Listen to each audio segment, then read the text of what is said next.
review for you now is called The White Sands Incident by Dr. Daniel Fry. Dr. Daniel Fry was an engineer that worked at the White Sands Proving Grounds in Las Cruces, New Mexico, and he worked on instruments for rocket ships. In 1950, on July 4th, he had his first contact in the Oregon Mountains. It was a hot summer evening, and he went for a walk out in the desert and up in the mountains when a ship landed, an unmanned ship. And this craft was controlled, he was told, by a mothership that was 900 miles above the earth. The voice that spoke to him from the mothership called himself Alan and became his lifelong contact. Alan offered Daniel a ride on this unmanned craft, and Daniel accepted. And that is how Daniel drew the schematic of the inside of the ship. They took a ride from White Sands Proving Ground to New York City at 1,800 miles per hour. The whole round trip took about 30 minutes, and Daniel completely changed his mind about the science that he worked with, because this was so far into the future it was unimaginable. He did not have another contact till 4 years later. He was at his cabin in Oregon, and all of a sudden the voice said in his head, "Daniel, as it says in your Bible, it's time to take the bushel basket off of your head and let the light shine for all to see." And what he was telling Daniel was that it was time for him to go public, which Daniel did for the rest of his life.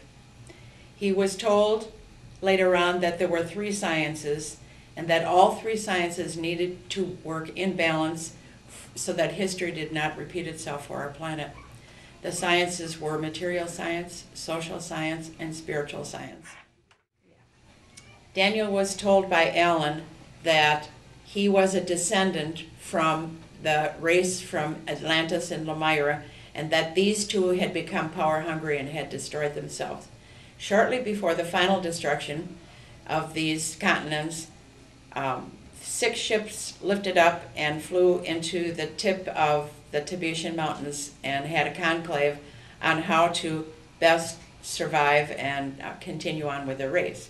It was decided that 4 of the ships would go to the moon and try and, although they had never gone that far before, out into space, they were going to try and go to the moon to preserve their race there. 2 of the ships decided to stay at the top of the Tibetan Mountains, as there was not much radiation there. It was a long, hard struggle, but they finally did make it. And when they heard from the people on the moon, they discovered that 3 of the ships had made it, the 4th was never heard from again. Eventually, they became so self-sufficient that they could live on their ships in space and not have to deal with natural disasters on the planet.